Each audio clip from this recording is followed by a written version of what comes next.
Hello and welcome to Games from Folktales, a podcast that mixes historical research and tabletop role-playing settings. I'm your host, Timothy Ferguson. This week, one of our Cornwall episodes. The legend which follows comes from Silly and Its Legends by Reverend Whitfeld, and when I originally read it, I just gave up and said, no, we obviously aren't going to be getting anything more of value from the good Reverend, but I was mistaken. Because although superficially the following story sounds like a simple miracle, and simple miracles make for badass magic stories because there's nothing much the player characters can do about them, instead it brings me to mind a plot hook that one of the other authors put into the Normandy book, where there is a Yarburton magus who tracks down the heirs of royal families and saves them from assassination. Perhaps similarly, someone has saved the talented young lady you're about to meet from a living entombment in a nunnery. She is literate, she can illuminate manuscripts, she appears to have beauty that causes ill luck, and she seems to be the keeper of a relic, and either to have had a particularly effective prayer to Mary, Mother of God, and inspirer of romantic troubadours, or to be the sort of person who knows how to head for the hills, live in a convent for an extended period of time, take a longevity potion, and then, close to death, have your body snuck back into the church so that you'll be protected from any of your sins at the final day. Also, you'll notice her boyfriend just disappears off to the Holy Land. Yes, no one knows where he's gone. Could these two characters be companions in your saga? One of them carries a relic. They seem to have the true love virtue, and between the two of them they have some incredibly useful skills, particularly if you're setting up a covenant on the Isles of Scilly to work out what happened to the missing Stelaspa covenant. Statistics will be found for these two characters on the blog that accompanies this podcast. But now over to our LibriVox reader for this week. I'm going to cut as much of his work out as I can because Whitfeld was quite prolix, and also because the reader this week is a slightly younger version of myself. I don't want to inculcate comments in one of my own recordings because it's just confusing, but as you're listening to this the first, or, if you wish, second time, think about whether this whole thing might be a con. Then again, some of you may be more pious, and for you, your saga may vary. It was Tuesday in Easter week. The feast had fallen late at the season of which I write, so that the beautiful valley was full of blossoms and of green leaves, putting forth their gems timidly, as if aware of their boldness in thus venturing out so early in the world. A spell of loveliness seemed to float over the little enchanted hollow. Birds sang sweetly in the fresh and fragrant shade. Leaves and buds gleamed and danced in the sunlight, and all uniting together in one offering of material glory and of spiritual and ineffable thankfulness, ascended to God's throne above. The orisons of nature and of man never, peradventure, arose on high with less of the serpent to clog their wings. See, that's clearly a divine aura.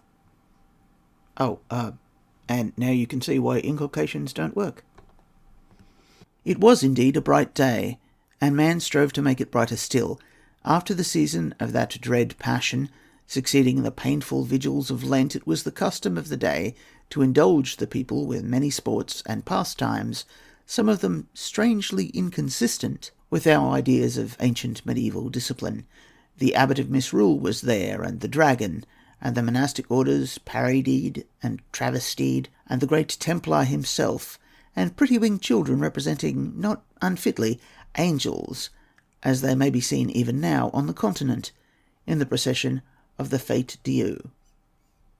With a keen knowledge of human nature, and somewhat, too, of confidence in their own strength, the religious fraternities and both the secular and regular priests allowed and even encouraged some apparently irreverent excesses.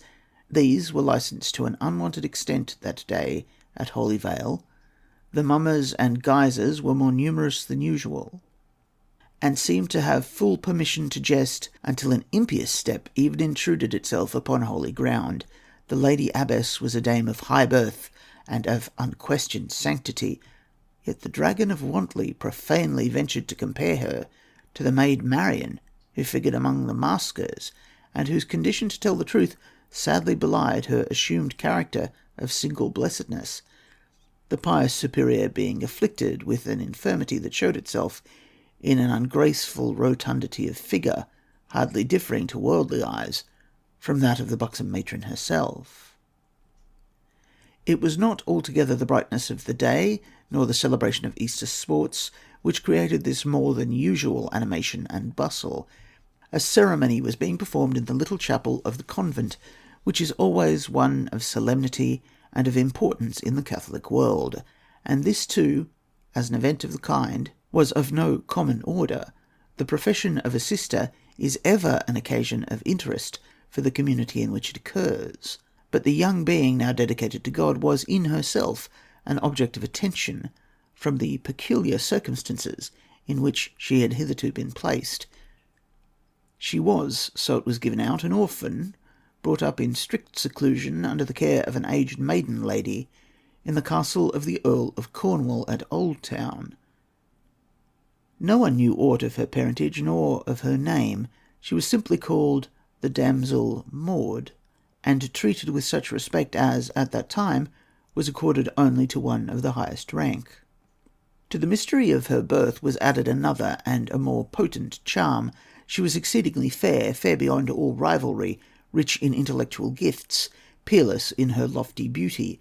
The wise monk, who was her preceptor, could teach her nothing more, for she had surpassed the limits of his old world lore. The brother Limner, at the great abbey of Tresco, confessed himself vanquished by her exquisite creations. The illuminated Bible done by her was worth a king's ransom. The broideress at St. Mary's Nursery looked with reverence at the work of the Lady Maud's hands. And with all this superiority of gifts, natural and acquired, she had the simplicity and the purity of a child. One clue only to the secret of her position was found, even by the most curious inquirers. This was in her face. Gentle and loving as she was, she had about her that which brooked no familiarity and no intrusion. There were in her lineaments a likeness felt, but of which men never spoke. There was a sparkle of Plantagenet in her proud, thoughtful eye. Such, and in so secluded a fashion, dwelt the damsel Maud in the gloomy castle, a fresh and radiant spirit, budding into womanhood, and waiting, apparently with a heart untouched, for the hour which should unite her fate to that of another. Her days were peaceful and monotonous, with little to enliven or vary them. They were precisely the mode of existence calculated to throw a tender and confiding bosom off its guard. Few visitors sought the castle, and of them fewer still were young. Pilgrims there were, and priests, who brought tidings of the world, and talked in a simple and antique manner with the Dame de Barrington, but they took little heed of the Lady Maud, as she bent over her embroidery frame, or illumined in gold and colours some quaint legend or heraldic device, and she was left to her own maiden meditations, with none to direct or share them. There was indeed in the fortress one beside herself, whom his age and position to a certain extent drew closer to her than to its other inmates. Jocelyn de St. Martin was the son of an old knight, who had been a former seneschal there, and was now page of honour to the chatelaine, of admittance into the Earl's household as an esquire. He was of the same age as the damsel, and they had been associates from their childhood. Of the danger of that seclusion, that unconscious sacrament of love between young undoubting hearts, not a word had been whispered on either side, not a pledge given, not a syllable of troth plighted or received, and yet, though the world dreamed not of it, the secret was no longer theirs to breathe. The youth loved that mysterious maiden, and the maiden smiled to know that she was loved. The dream was a bright one, as bright, alas, as brief. Some passage between the two, some touch or look, some of those eloquent nothings which are the language and the soul of passion, betrayed their unspoken secret to the Dame de Barrington. She knew her duty and acted on it instantly. The page was dispatched, ostensibly with a missive for the Earl, then residing at his castle of Launceston, but in reality to be the bearer of the news of this perplexing occurrence. The result of this intelligence may be conveyed in a few words. Jocelyn de St. Martin was attached to his lord's person as a squire, and ordered to remain and to begin his duties at once. The fate of the beautiful orphan was, to our eyes, far more sad. It did not suit the Earl's purpose that she, whom he called his ward, should be mated with one of birth inferior to her own. In those days there was but one alternative. The damsel was to be the daughter of heaven.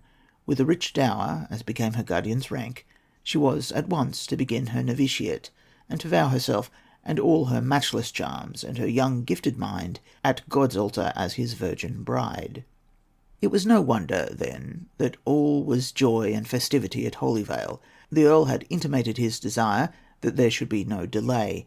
A commission, annulling the usual period of probation, had been forwarded by John Grandison, Bishop of Exeter, to Robert Danaus, the Lord Prior of Scilly. On receiving it, notice was sent to the Dame de Barrington, who ordered her train to horse and conveyed her unsuspecting charge to Holy Vale. She was there placed in the hands of the Lady Abbess, who was henceforth responsible for her. The fair girl was conducted to a cell, where she was visited by the superior, who confirmed in language, decided indeed, though not unkind, the suspicions excited by the sudden journey in the maiden's breast. The effect of such a revelation may be imagined, but cannot be described. It was less despair than an absence of life and its functions. It was an earthquake, crushing at once sense and vitality. It was the mind's death, while, amid that dreadful paralysis, the body still lived on. But if the likeness of Plantagenet was seen upon the brow of the unhappy girl, the spirit of that haughty race was in her heart. She was one to die and make no sign. If her bosom became ice, and her being stagnated on hearing her doom, she never for a moment stopped to remonstrate or to complain. She signified her willingness to proceed to the chapel without delay. No victim ever went to the scene of her sacrifice with a prouder step, or with a face more marble or more serene. Not a shadow crossed it during the whole of that impressive solemnity. She laid aside her bridal trappings with an air of indifference.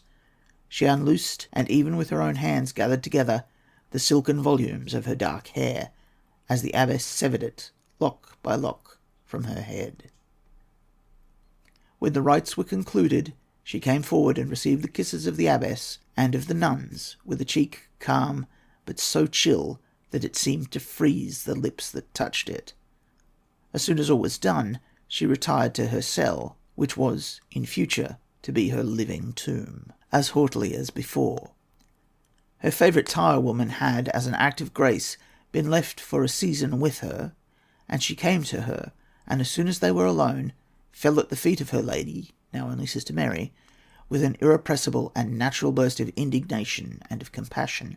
But the high-born damsel raised her in silence and kissed her brow. There was in her eye a glassy stare and a vacant agony, a kind of unconscious convulsion in her smile that spoke of something fearful within, but whatever she felt, she gave it no utterance. The very evil spirit that would have maddened another seemed to obey her. The poor damsel, who loved her mistress tenderly, with the love of a common mind, looked at her with astonishment and could hardly believe what she saw. The sister took no heed of her wonder, but gently dismissed her, and remained in her cell alone. Whatever the secrets of that prison house, they were sacred and hidden from every eye but that of God. Nothing was seen of Sister Mary until vespers, when she appeared in the chapel and petitioned, after the conclusion of the service, that she might be allowed to remain in prayer before the high altar through the night. The request was at once granted. It was no unusual thing, indeed, and in the case of one thus suddenly, for some mysterious reason, cut off from the world, it seemed natural to come unto the shrine of the Virgin, and there to pray for support and comfort. There could be no refuge for a bleeding heart like the love and pity of her whose bosom had been pierced by pangs so great. So the sister's prayer was accorded cheerfully, and she was left at the altar to commence her painful vigil, in communion only with the dead that slept below, and with the Mother of God, who looked down upon her with a smile of pity from her niche above. Then appeared to come upon her spirit that shadow which the cross flings upon the bosoms of those vowed to the cloistered solitude of a religious life. The girl had departed from the walls, but the nun remained. She seldom spoke and never complained. Her tirewoman visited her often, and was permitted to remain with her for hours in her cell, for the strict rules of the order were tacitly remitted in her favour.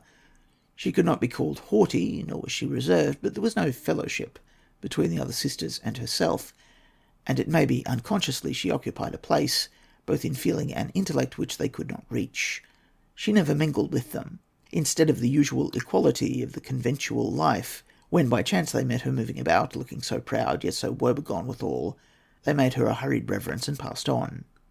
Her only occupation seemed to be the care of a rose-bush, said to have some miraculous properties and consecrated to the Virgin.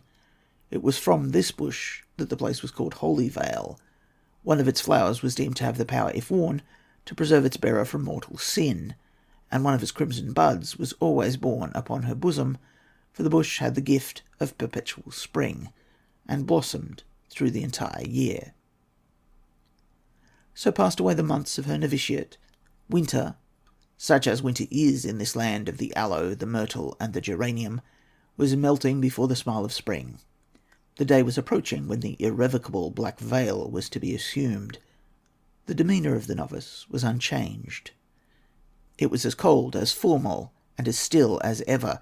Her faithful tirewoman spent with her the eve of the fatal day, and when Sister Mary had dismissed her from the cloister gate after vespers, she asked permission to spend in the chapel the solemn night that was to usher in for her as solemn a dawn.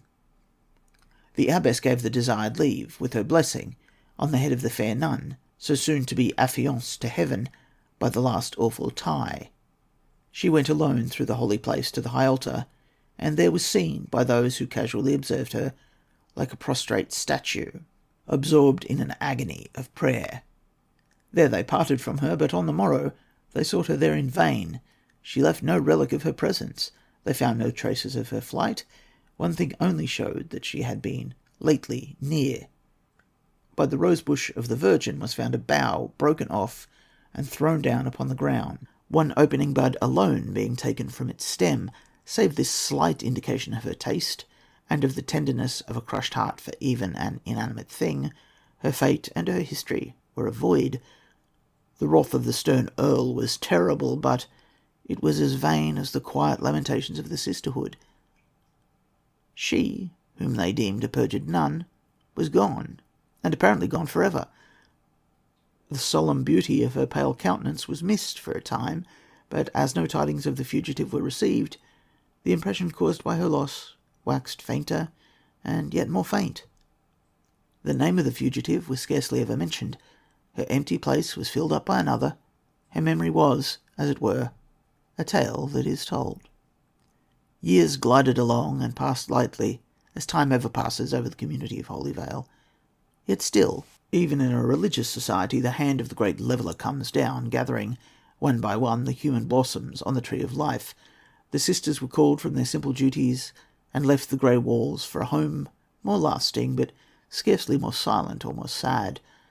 The stately abbess laid down her life and her authority together, and bequeathed her mild sceptre to her successor. Those who had known Sister Mary and had pondered tearfully over her disappearance, at the moment when they deemed her about to win an immortal crown, were removed from the scene. 2 or 3 only, at an advanced age, still lingered on. They spoke sometimes of the mystery of Sister Mary's flight, but all hope of clearing it up was gone. The register of the angel on high could alone solve the terrible problem. To earth and to mortal eyes it was, apparently, a sealed volume, to be opened only by a mightier hand than that of man. So, however, it was not fated to be. The eve of Easter Tuesday had again come round, and had fallen late in the year, on exactly the same day as that on which Sister Mary had been lost to God, and to them, as it seemed, for ever. The eve of the same Tuesday had once more brought its duties and its religious observances, for a solemn mass was performed for her who had unaccountably vanished, and heaven was entreated for her. It was observed that the rose-bush put forth its earliest and choicest blossoms in loving profusion. A spirit of peace and a sacred blessing appeared to be floating over the hallowed spot. During vespers, a sweet voice seemed to mingle with the choir, as though an angel sang. Next morning, the great doors of the chapel were thrown open, as was usual on occasions of state, for matins. The abbess entered at the head of her train, but the building was not untenanted. It was already occupied by one upon whom was impressed the grandeur and the sanctity conferred by an immortal power from its contact with that which is mortal.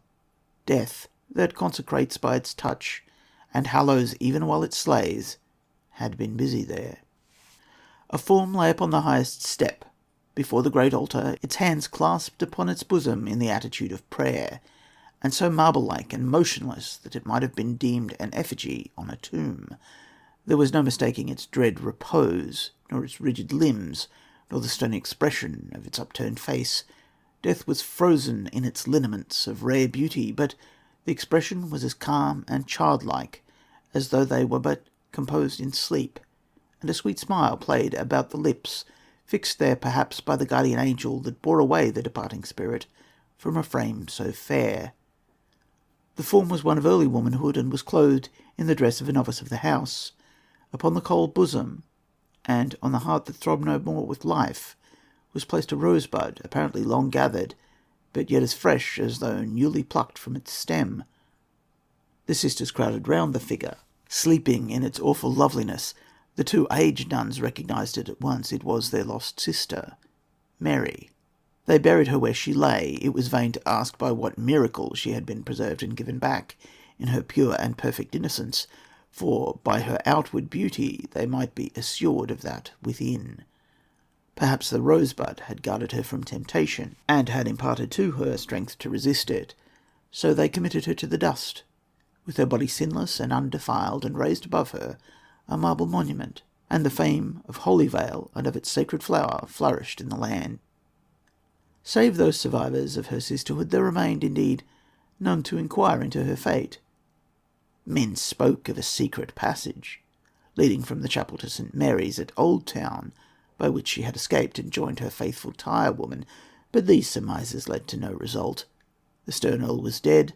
Jocelyn de St. Martin had died too, in harness, warring against the infidels. When she thus came back, raised as it were from the grave, only to be restored to it for ever, she had as little affinity to the old and feeble nuns as she had felt when, more than a generation before, she had walked in haughty solitude beneath that roof.